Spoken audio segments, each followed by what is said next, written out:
In part 1, we saw how Paul Blobel got a badly paying job in the city administration in Dusseldorf. He was already a member of the National Socialist Party, and so he pulled a few strings with his party circles to get a much better paying position. In his case, it was in the Dusseldorf SD, the Sicherheitsdienst, the security service, where he was probably keeping an eye on potential opposition activities that could threaten the regime. He must have been very good at it, as in May 1941 he was called to the RSHA office in Berlin, where he was probably told that he would soon be mass murdering people in the upcoming invasion of the Soviet Union. If he was not told it then, he was probably told it at his next destination. The next destination was here, the Düben Heath, and the former police training school in Prech, where the future killers, the Einsatzkommandos, were able to train and get to know each other before leaving a trail of blood in the Soviet Union and those territories which had been recently occupied by the Soviet Union.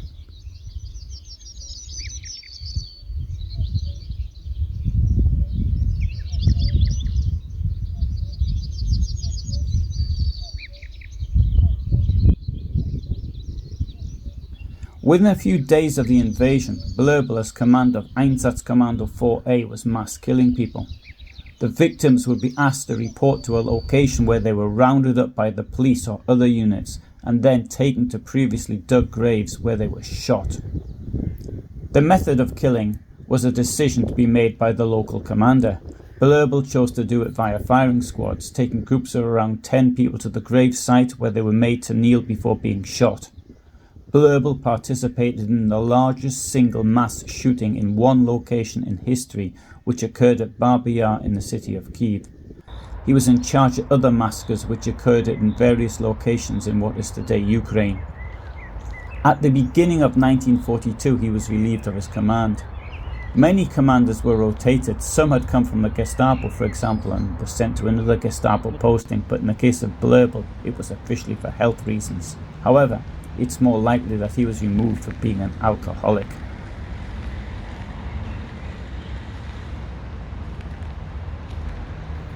Sometime in the autumn of 1941, Blobel passed Babi Yar and noticed small movements in the ground, probably caused by the decomposition of the corpses, and he made a joke about it being from his Jews. If nothing else, this showed that burying the victims would not stop them from bearing testimony. When the Germans invaded the Soviet Union, evidence of mass killings by Stalin came to light. The Stalinist regime was responsible for the killings of large numbers of Soviet citizens, not just the millions who had been deliberately left to starve or died of starvation-related illnesses, but also hundreds of thousands who had been shot, some in mass killings. At times, the Soviet secret police, the NKVD, did not have time to evacuate its prisoners as the Germans advanced, so it killed them instead, as happened in Soviet-occupied Lvov. In other places, the crimes discovered by the Germans went back to the 1930s. As the Germans discovered communist crime sites, they did not want their own criminal activity to come to light, particularly as the Soviets were now advancing, the US now in the war, and Hitler's order of the 12th of December 1941 to murder all the Jews in Europe. According to Blobel's account at his trial, after being relieved of the command of Einsatzkommando 4A, he was initially unemployed, but it seems as though he met the head of the Reichssecurity Main Office, RSHA, Reinhard Heydrich, who then passed him on to Heinrich Müller, head of the Gestapo. It seems as though Heydrich did not like Blobel. Blobel may have been ill at the time, and Heydrich thought that this illness was due to what he'd been doing. "So, you've got a bad tummy," he said. "Well, let's see if we can make it worse," or words to that effect. It was Müller who told Blobel that he was to destroy the corpses of the murder victims, not just Jews, but all victims. This is the beginning of Sonderkommando 1005. Blobel was to find the means to destroy the bodies of the victims, then destroy them.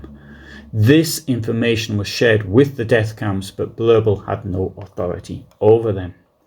The very first archival record that we have of Sonderkommando 1005 comes in a letter sent by Müller to Martin Luther of the Foreign Office.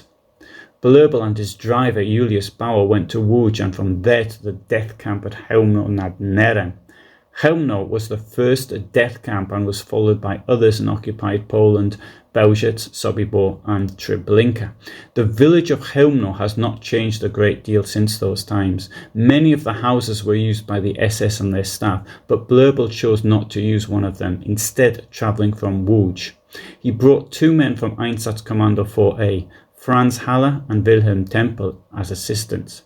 The aim of this was to find ways of exhuming and burning the remains of murder victims. Various methods were tried. During World War I, Blobel had seen flamethrowers in action, and this was tried out. In this decrepit message of the 11th of July 1942 to the SS Cavalry Brigade, we can see a shopping list, and first on that list is a flamethrower. He also tried various types of incendiaries and explosives which caused damage to the forest. Huge quantities of wood were used, so much so that the German head of the Forestry Commission complained. He was unaware of what it was being used for, and after the war became a witness to what had happened at Chełmno. At Auschwitz, murder victims had been buried, but because of the high water level at the camp, this became a hygiene problem. On the 16th of September 1942, the commandant of Auschwitz, Rudolf Höss, together with Walter de Jaco and Franz Hössler from his staff, came to Chełmno to see how the corpses were destroyed.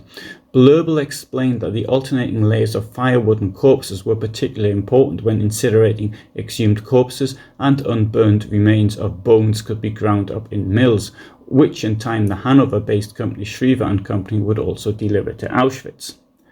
The remains of these crushed bones was very evident at the Bełżec death camp until a monument was built there, and could be seen very clearly at Chełmno nad Nerem when I made this video in 2007. Bone fragments of people murdered here in Chełmno. Put them back where I found them. In fact, I should bury them. But they absolutely litter the place here.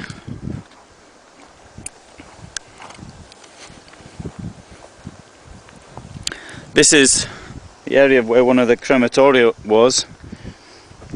Open air, 5 meters across, some of them. Could have been 3 or 4 meters deep. Air ducts went in like this. I don't know if this is original or not, but it's been here. Pipes which took air in. They found that the more air you delivered to the burning bodies, the easier they burned. Chełmno was seen as being the expert place on the destruction of bodies. Rudolf Höss came up here from Auschwitz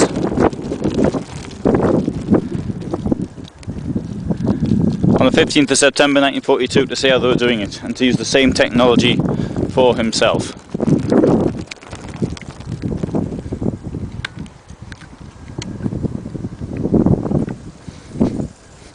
See, the ground here is sand. Sand was used.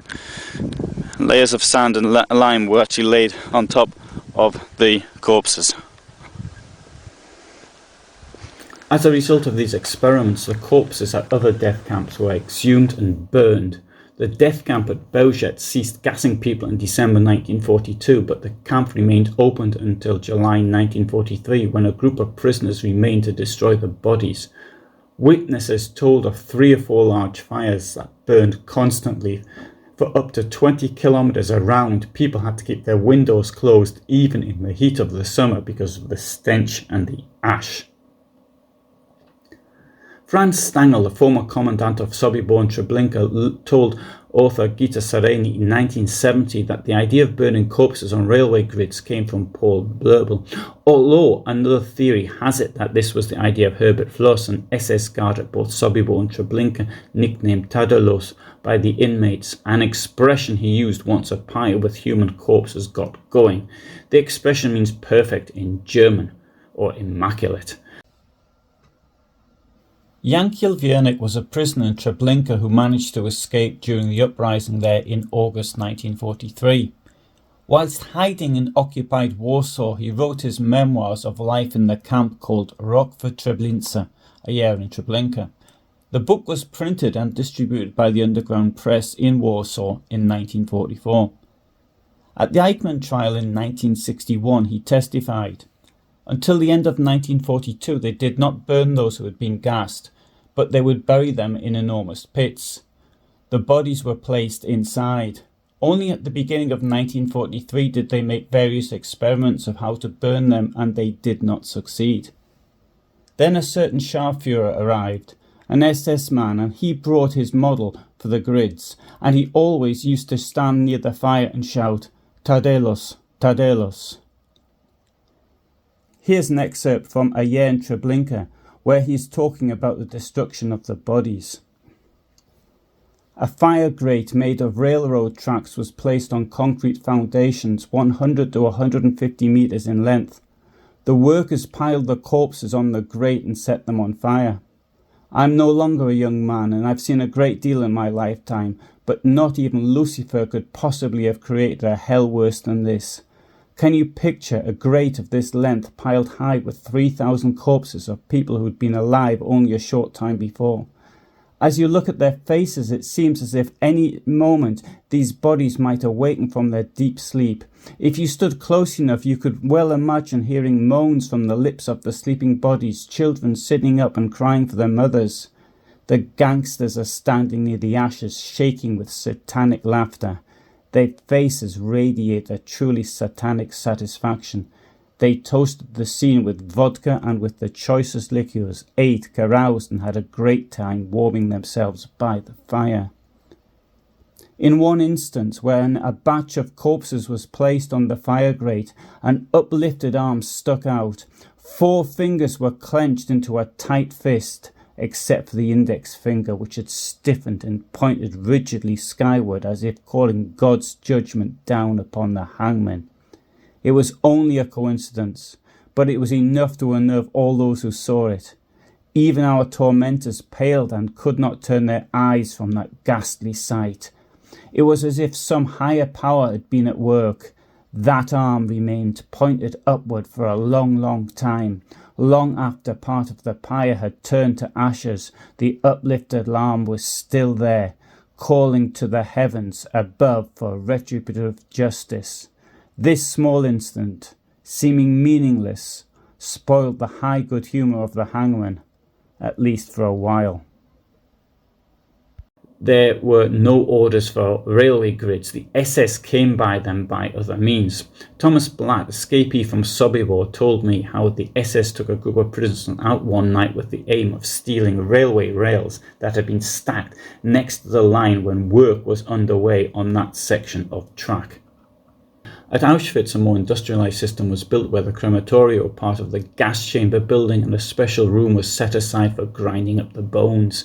However, until these buildings were completed, the bodies were burned on pyres, and once again in the summer of 1944, when the crematoria could not cope with the massive amount of people being murdered, mainly from Hungary, pyres were again used. Blobel, although responsible for the destruction of corpses in mass killing sites, did not have authority over the extermination camps.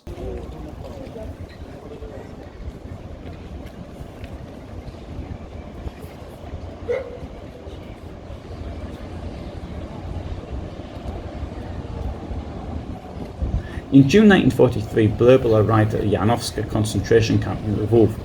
The prisoner Sonderkommando was made up of Jewish captives, slaves who had to destroy the remains of those burned by the Nazis. This photograph was taken after Lvov was recaptured by the Red Army and shows former prisoners with a commercial bone-crushing device. The workers, there were made up of Jewish prisoners, slaves who had to destroy the remains of those burned by the Nazis. The following account was written by Leon Velichka Wels, who escaped and wrote a book called The Janowska Road about his work at Sonderkommando 1005. He thus describes this day in his life. While the truck speeds forward, we pass Wyczakowska Street and we turn into Gliniansky Road and approach the Krzywicki Forest. Gliniansky Road shows changes already. Shupos, the guard police, are looking out of the windows of their requisitioned houses. They moved in yesterday. They must live near the working place because even when they are off duty, they are on emergency call. If they hear a shot in the night, they must report immediately. They all belong to our command, which the Germans call Sonderkommando 1005. A highway leads off Gliniansky Road straight through the Krzywicki Forest. At the entrance to the woods, a guardhouse and ramp have been erected.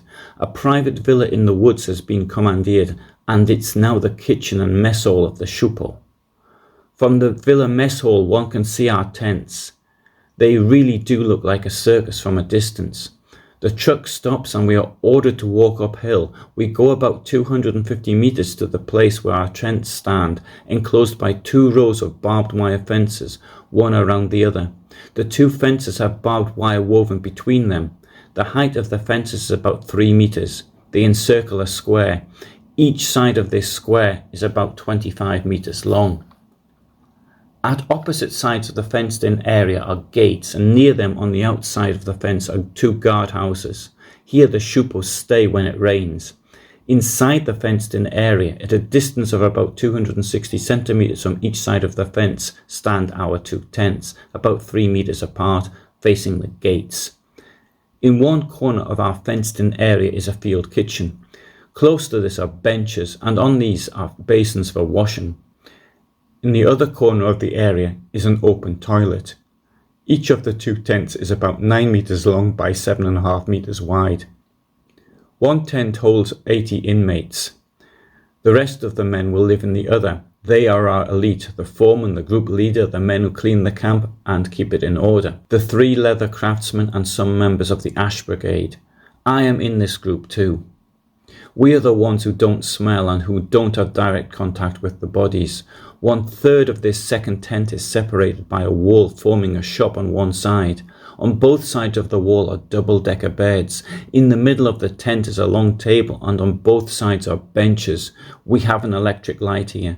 There are searchlights on all 4 corners of the barbed wire fence, lighting up the whole area all night long. About 150 meters away from one side of the camp is a hill of white sand which is very high. This hill hides our factory, which changes corpses into ashes. On top of this mountain are 2 bunkers. To each of these bunkers, 4 Shupos have been assigned. 2 sleep, 1 is at the telephone while the 4th marches outside back and forth. In addition to the 8 Shupos on the hill, there are 2 Shupos who patrol the area all night long. Between the sand hill and our camp stands the machine for grinding the bones, and close by the machine, a place has been levelled for the ash brigade, which merely picks the precious metals from the human bone dust. Because the days are getting shorter, we are now permitted to walk around the yard until 8 o'clock. After that time, we cannot go into the yard without permission. On one side of the tent, the flaps are closed, but on the other side, they are always open. 1 inmate sits guard at the door of each tent at night. These inmates have to report to the Shupos, who are constantly on guard outside the fence. Anyone who goes to the toilet or gets out of bed during the night. Each Schupo is armed with hand grenades and a Tommy gun. At 9 o'clock the light in the tent is turned off and everyone must be in bed, undressed.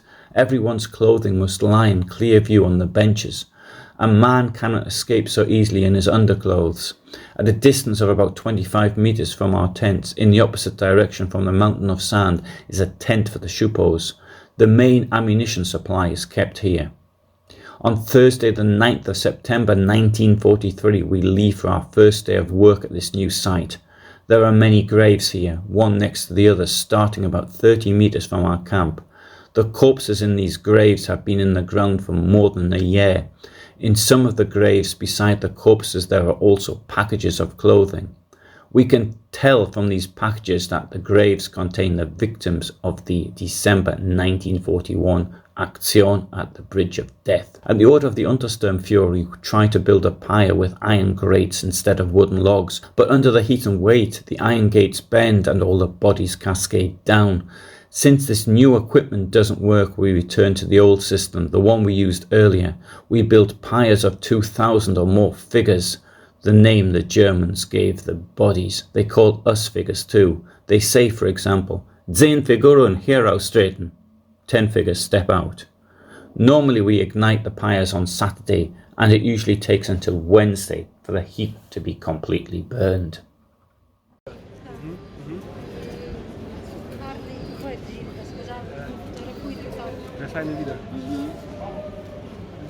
As some prisoners managed to escape during the revolt on the 19th November 1943, we have more knowledge of what happened, which included training courses for the perpetrators on the techniques of exhuming and cremation of corpses. Training for the staff of Sonderkommando 1005 also appears to have taken place at Mogilev. In order to find the graves, either Blobel or one of his deputies, Arthur Harder, Paul von Radowski, Friedrich Sekel, or Hans Cerns, asked those responsible for the killings where the bodies were. In many cases, the instructions were vague, maps had not been prepared, and this was an excuse that Blobel used at his trial. As well as the specialists in burning bodies who travelled from site to site, the 1005 commandos were put together using local SD and police for both guard duty and overseeing the work of prisoners. As a rule, the locals only found out what they would be doing when they arrived at their location. The slave labour was provided by prisoners from local prisons, concentration camps, ghettos, forced labour camps, or whatever was available. There were also cases where Soviet prisoners of war were used. Commanders were ordered to use Jews, but by the middle of 1943 it was not always possible to find Jewish inmates to perform this work. The amount of slave labourers depended on the work at hand. At Piaschnitsa, for example, there were just 36 prisoners from Stutthof. At Belzec, around 60 Jewish inmates from the camp who stayed on after it was liquidated, and at Babi Yar there were more than 300 prisoners, taken from the Sirets concentration camp near the site of the ravine. In Kaunas and Ponari in Lithuania, some women were also part of the work details, and they had to cook for the prisoners and clean the accommodations. None of them survived. The prisoners opened the graves with shovels and pulled out the corpses either with metal hooks and ropes or, depending on the state of decomposition, with their bare hands. At Treblinka an excavator was used, but this was exceptional. Kurt Franz, who was the deputy commandant, in fact during most of Treblinka's existence, and the last commandant of the camp after Stangl was posted elsewhere, had a photograph album which he called Schöne Zeiten, which was found when he was arrested in 1959. And these photographs not only show a bit of Stangel's own perversion, but also they give very interesting insights into what actually happened here.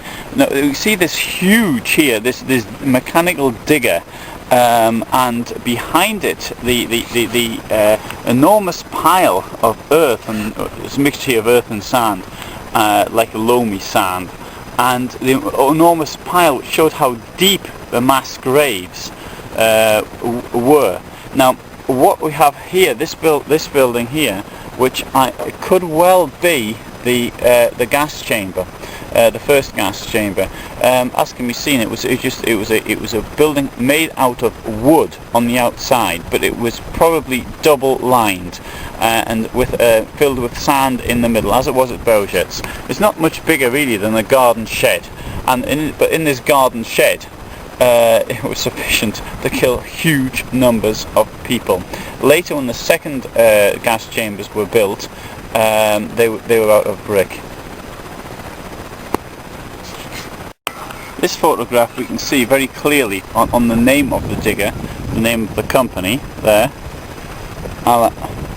Albalens, with a serial number for this one digger. There's two diggers there, and there's a huge area of land which has been prepared for the bodies to be buried in. We also see down here a worker. I presume he's actually a member of the German staff. Now this photograph here gives a very good indication of the scope of the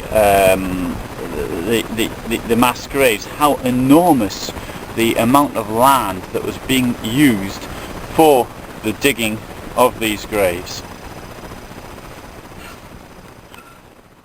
Excavators may have been used at other sites as well. The bodies were piled onto the pyre made from railway tracks where they could be obtained in layers with wood in between. If oil was available, it was used to get the fire going. Once the bodies were burnt, the prisoners smashed up the bones using hammers, stones or other implements.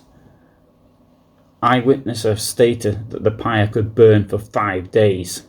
At Janowska and Beauszetz there was a bone crushing machine which had been used commercially in abattoirs before the war. The ashes were often dumped into a river or buried, sometimes in the same graves that had previously been emptied of corpses. Once the task was completed, the earth was levelled, trees and bushes were planted. No witnesses were to be left, so the slave labourers were shot once work was completed. These killings would be done individually as a rule.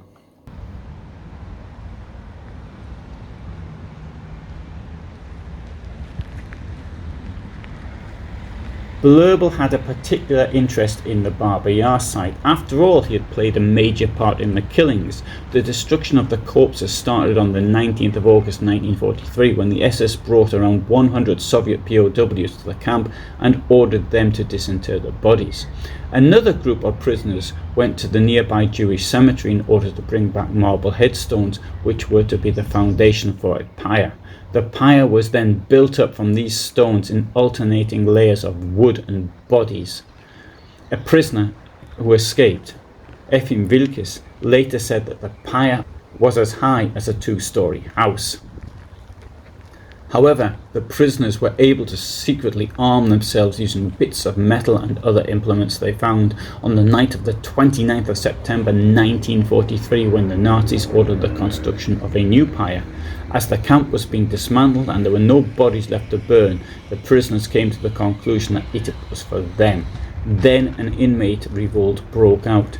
The prisoners overpowered the guards, allowing 15 people to get out. However, 311 inmates could not get out and they were murdered.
The destruction of the bodies came in the nick of time as far as the Nazis were concerned.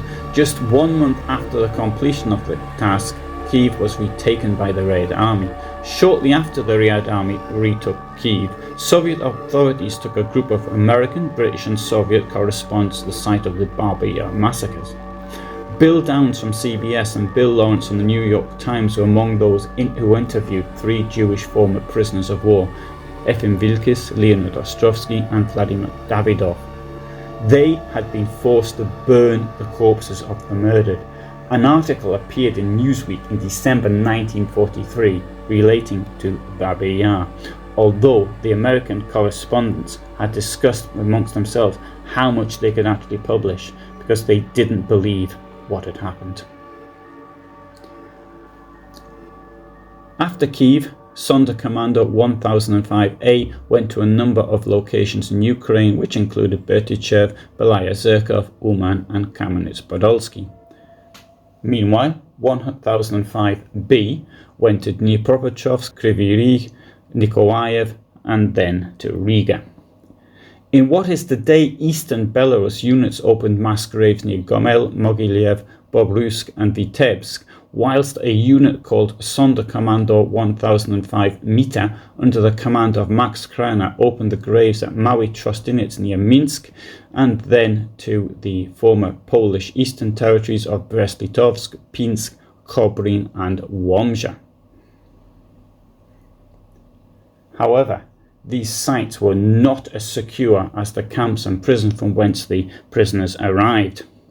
To enhance security following the escape of Lvov in November 1943, the prisoners would be shackled.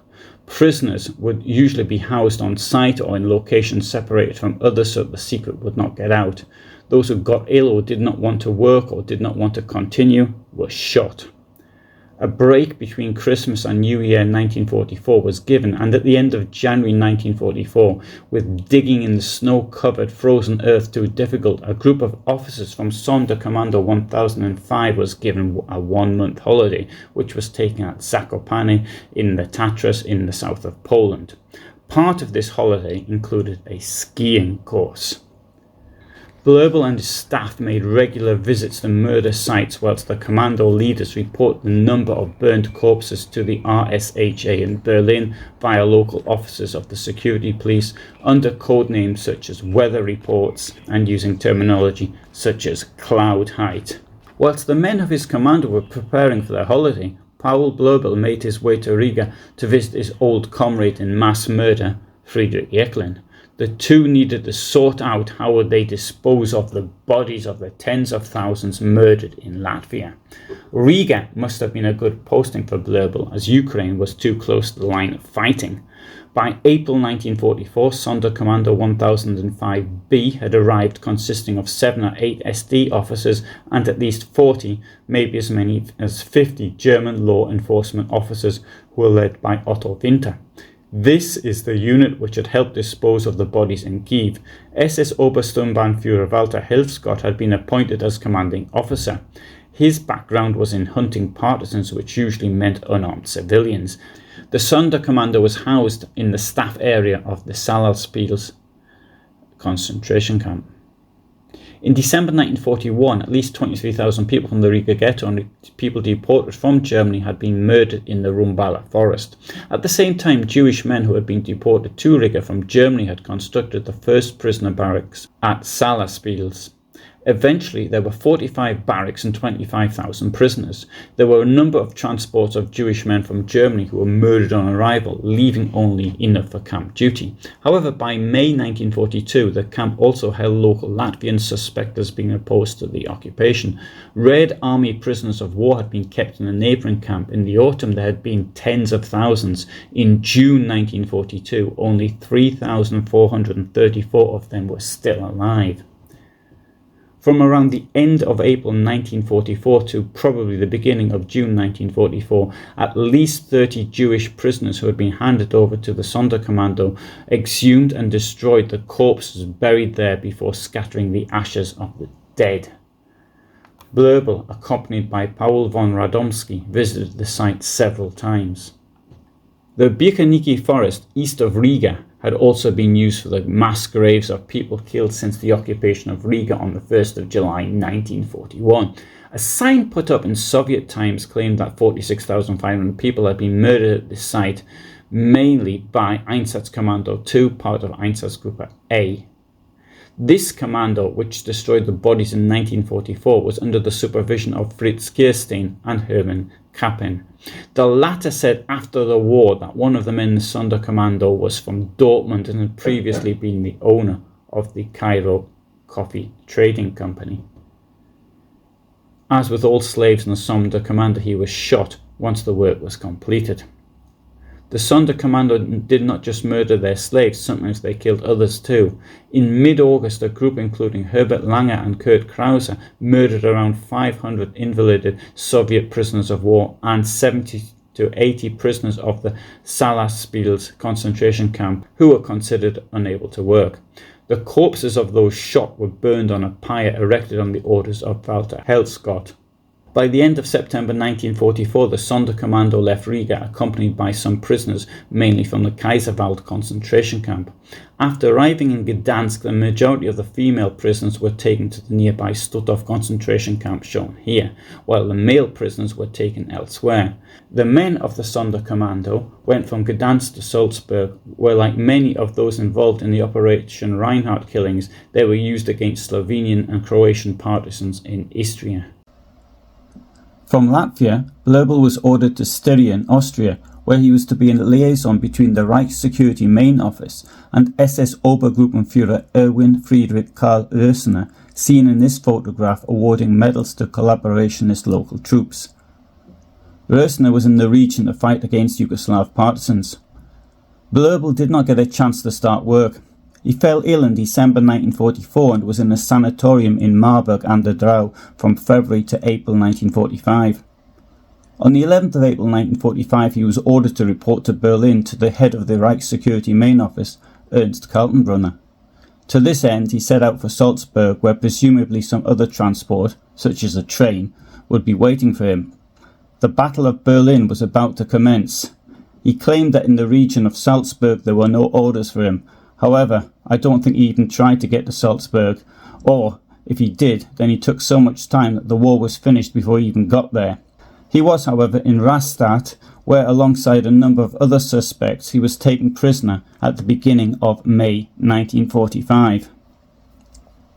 In part 3, I shall have a look at the trial of Paul Blobel.